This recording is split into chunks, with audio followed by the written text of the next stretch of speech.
السلام عليكم ورحمة الله وبركاته.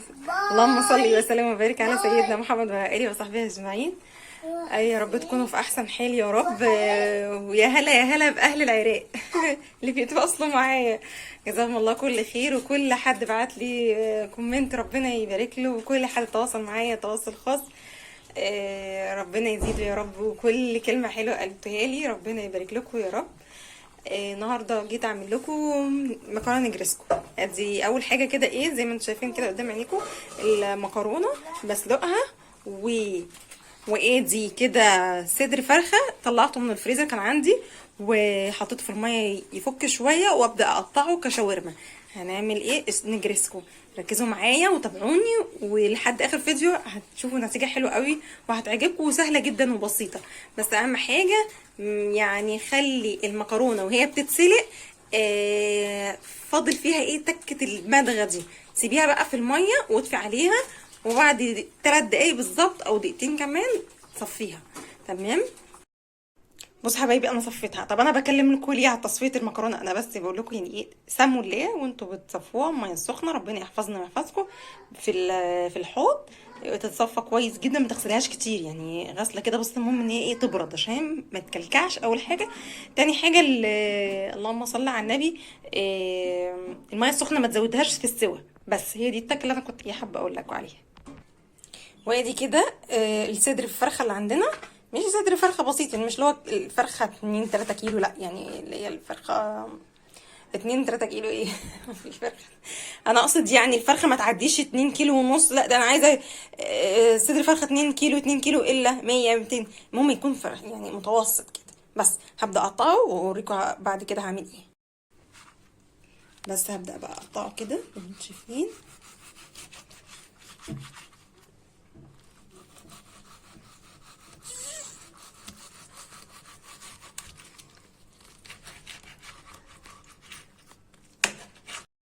وادي كده الفراخ قطعتها اهو شرايح زي زي الشاورما بالظبط يعني. هنعملها شاورما اصلا. تمام.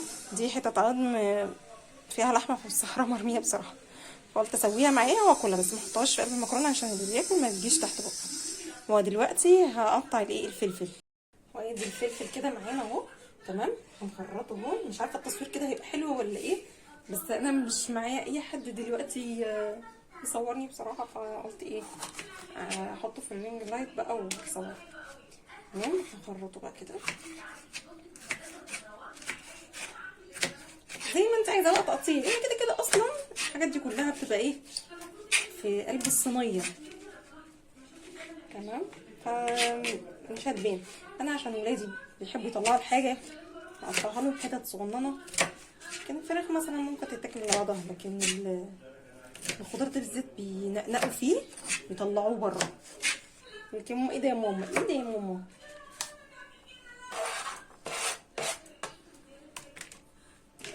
يا جماعه ما تنسوناش باللايك والشير، ونفسي كده اللي بيتفرج يعني يدعمنا بالاشتراك. الاشتراك والله العظيم زي ما انتوا هتستفيدوا احنا كمان هنستفيد منه. يعني تدعمونا. يعني الواحد بيتعب والله العظيم في تصويره وفي مونتاجه وفي التقطيع. الحاجات مثلا خطأ مني ظهر كده كده فلازم اقطعه. يعني موال التصوير ده مش حاجة سهلة والله يا جماعة. هنكمل بقى التقطيع عشان نوقف الفيديو وارجع لكم تاني.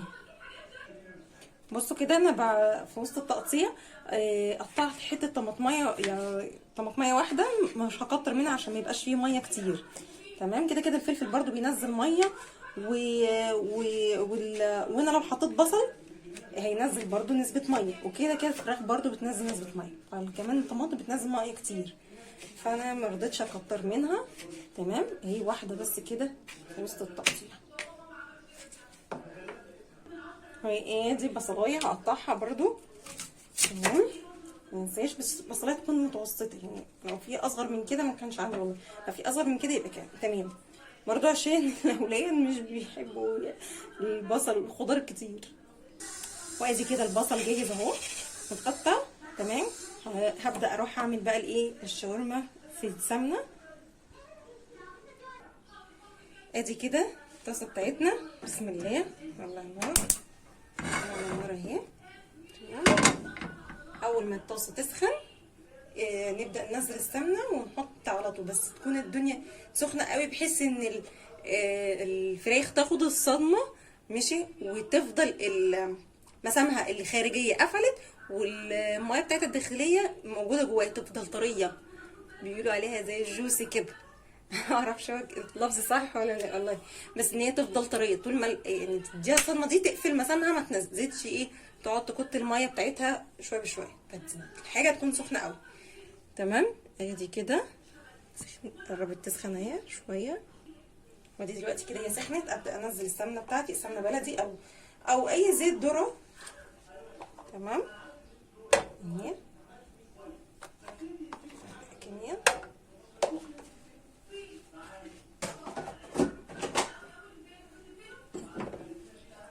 بسم الله الرحمن الرحيم. اول ما دي تفك على طول كده، بالله عليكم ما تنسوناش بالاشتراك، عايزين نحقق 1000 مشترك، احس ان القناه عامله تفاعل. بصوا السمنه مش هتستحمل، ابدا اروح عامله ايه كده، فرداها وسايباها، فرداها كده اهو اهي، وما اقلبهاش يعني، انزل كل يوصل للتفوت كده، يوصل ليه الايه السمنه والسخونات الطاسه، وما اقلبهاش، نستنى عليها شويه. تمام. ارجع اقول لكم بقى ما تنسوناش بالاشتراك، كل واحد يتفرج يشترك معانا. انا عايزه اوصل ل 1000 مشترك، بالله عليكم دعموني. عايزه اقوم القناه دي تشتغل وتستفيدوا وانا استفيد. انا احس ان انا عملت حاجه، احس ان في القناه شغاله فعلا، مش بنحت في الصخر زي ما بيقولوا. الصخر اسمها الصخر. ربنا ييسر لكل واحد الحال. بصوا بدات تغير لونها، انا هستنى كمان دقيقتين بالظبط. بصوا كده بقى، هبدا عليها بتاع دقيقه ونص كمان، هبدا اقلب بالراحه ماشي. بصوا كميه الميه اللي نزلت، برضو الميه نزلت. يعني انت لما تيجي مثلا بتسلقي الفراخ، حطي الفراخ بالبصل بالتوابل بكل حاجه على النار من غير ميه ماشي. اول ما تحسي ان هي بدات تكت ميتها والميه دي بدات تنشف ماشي، ابداي حطي لها ميه ايه، ميه سخنه. ليه؟ علشان برضو تفضل الفراخ طعمها طري معاكي كده حلو. لكن لما بتحطيها تسلقيها كده على طول في الميه السخنه ممكن يعني مش بتدي نفس الحلاوه والطعم. جربوها، وهعملها لكم برضو قدامكم في مره في فيديو ومش هتندموا. والبصل لو انت عايناه في الفريزر كمان بقى، يا سلام بقى على الطعم، اوعى تجيبي اخر الشارع بالريحه. ادي اول حاجه كده هننزلها البصل معاها ماشي، ونبدا نحط الايه التوابل. تمام. ادي البصل اهو، قبل ما اقلب البصل عشان مش كل شويه اقلبها. تمام. هبدا احط التوابل، وايه دي خلطه شاورما من كنور تقريبا، ايوه تقريبا كنور، بس انا عشان قطعت البتاع هي عندي، انا خدت منها معلقه قبل كده وتنيت الكيس، فمش فاكره دي كانت كنور تقريبا، كنور خلطه التوابل دي جميله قوي. طيب انا عايزه اقول لكم انتوا عشان محدش برضه لو هو لسه بيقدم في الفيديو ياخرها، المفروض ان انا كنت قطعت دي جوليان زي الفراخ. الولاد عندي ايه ده كل ده يا ماما، ايه الحته الطويله دي مش عارفه ايه، عشان كده قطعتها ايه صغير. كل الخضار هقطعه كده صغير ماشي. ابدا احط التوابل. بسم الله الرحمن الرحيم.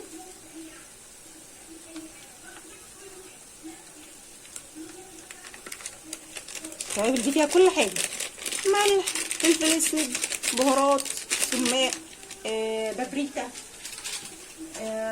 كل اللي تتخيلين، بصل بودر، توم بودر. تمام. مش عارفه انا كده التصوير صح ولا ايه، والله مفيش حد معايا كان مصور. تمام. مش هحط اي توابل الا في الاخر خالص، يعني لو هي دلع او كده في الاخر ادوق، يعني ما بحبش ادوقها كده بصراحه. فانا ممكن ازود سيكه فلفل اسود، حاجه كده ايه هموشه اهو. هي كده بصوا شعره كده بسيطه، يعني من محبي الفلفل الاسود، بس هو خطر على فكره، هو خطر، كتره خطر، الفلفل الاسود كتره خطر، خدوا بالكم من التكه دي. ماشي، وادي كده هنقلبها. الميه بدات تنشف تمام. ههدي بقى النار واروح حاطه الفلفل، ههدي النار اهي كده اهو.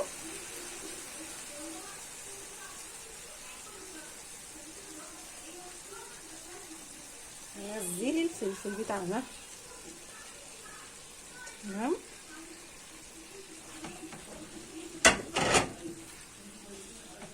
انا حطيت ليه البصل الاول، البصل بيبقى عايز سيكه شويه في التسويه عن كمان الايه، عن الفلفل. الفلفل بيستوي بسرعه تمام.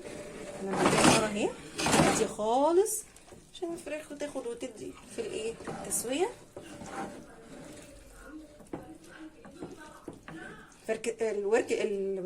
الصدر الفرخه هو صغنن وانتوا شايفين ان الخضار كتير، بس كل ده يعني هيخس، وهتشوفي الفراخ فيها دلوقتي تمام.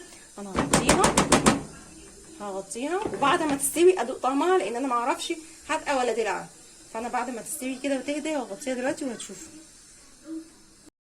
بصوا كده بدات تدخل في السوا اهي ما شاء الله. اول ما هتستوي هبقى اوريها لكم على طول. ادي كده اهي استوت تمام خلاص، احط عليها اهو حتى ماشي. وادي دلوقتي حطيت السمنه وحطيت زيت، سمنه وزيت عشان ابدا اعمل ايه البشاميل. اول ما تدفى خالص كده تحس السخونيه جامده فيها مش هحط الدقيق، عشان الدقيق ما يشربش زيت كتير او يشربش سمنه كتير، مش لازم يسخن السمنه جامد عشان تقدر تحط عليها الايه الدقيق. دلوقتي كده انا هحط ايه من 5 ل7 معالق دقيق تمام، عشان انا هعمل كميه بشاميل كبيره مش اللي هي قليله، عشان بيحب البشاميل اكتر. هحط الدقيق وارجع لكم تاني. بدا يتحمص ابدا احط اللبن.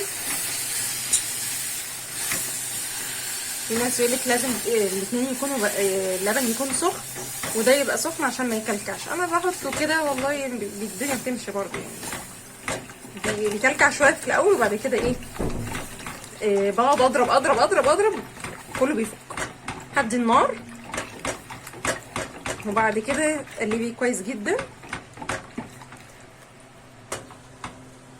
احط المرقه، مكعب مرقه ايا كان بقى مكعب اللي انت بتستخدميه. معلقه الملح مش حاطه يعني اهو بسيط مش كتير عشان المرقه بتبقى محروقه. فلفل اسود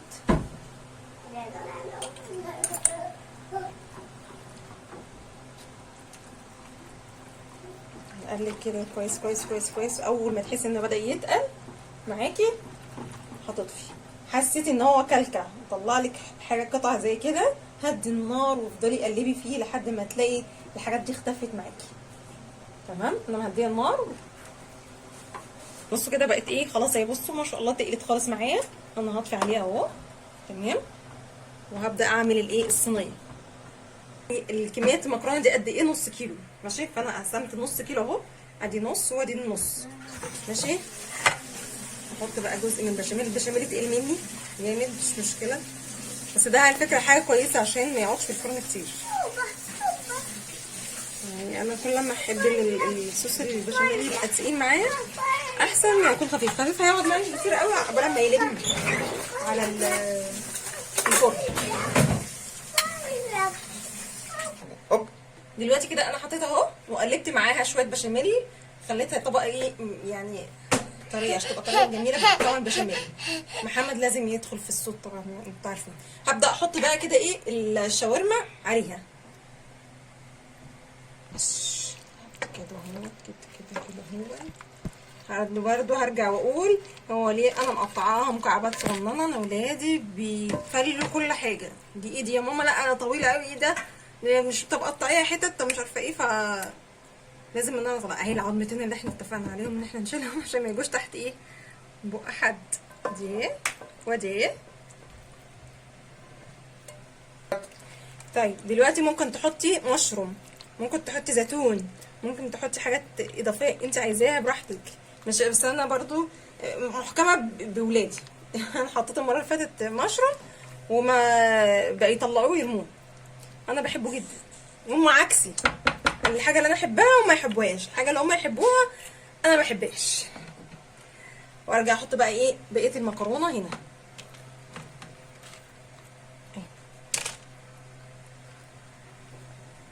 اهو. احط بقى كده ايه بقى ايه بقيه البشاميل. تمام.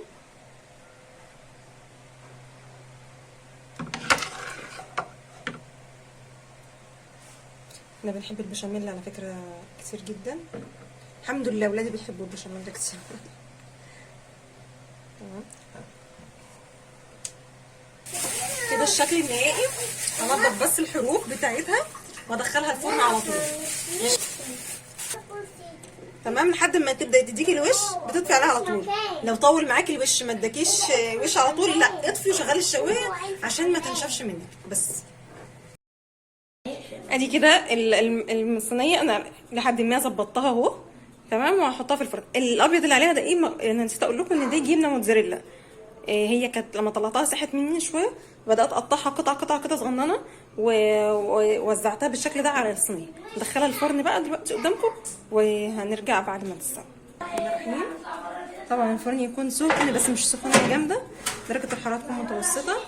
تمام تسيبيها اديتك لون على طول من بعد ربع ساعه. تمام قوي قوي قوي. ما اديتكيش لازم تطفي وتشغلي ايه الشوايه. ادي كده بسم الله ما شاء الله اخد كده وش ما شاء الله. كفايه عليها كده، انا مش عايزاها اكتر من كده عشان تنشف او تتحرق من حتت معينه، فكفايه قوي كده عليها. بسم الله الرحمن الرحيم. انا كده ايه حطاها على قماشه طبعا عشان ايه السخونيه والمفرش، بس ملاقيش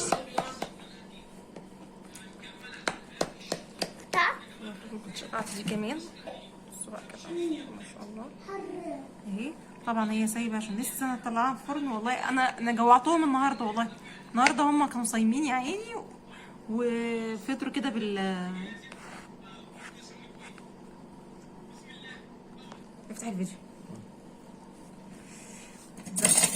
هم كانوا صايمين يا عيني.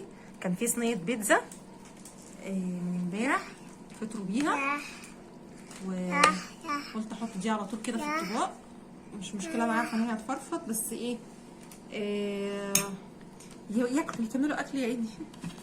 احط القطعه الثالثه.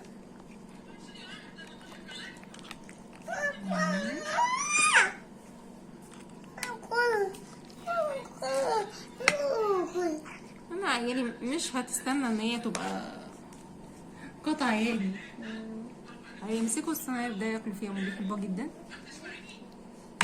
الف هنا وصحه، كل سنه وانتم طيبين. يلا باي باي. ايه يا بني؟ جميل جميل بس وبالمندوق كمان سخن اهو.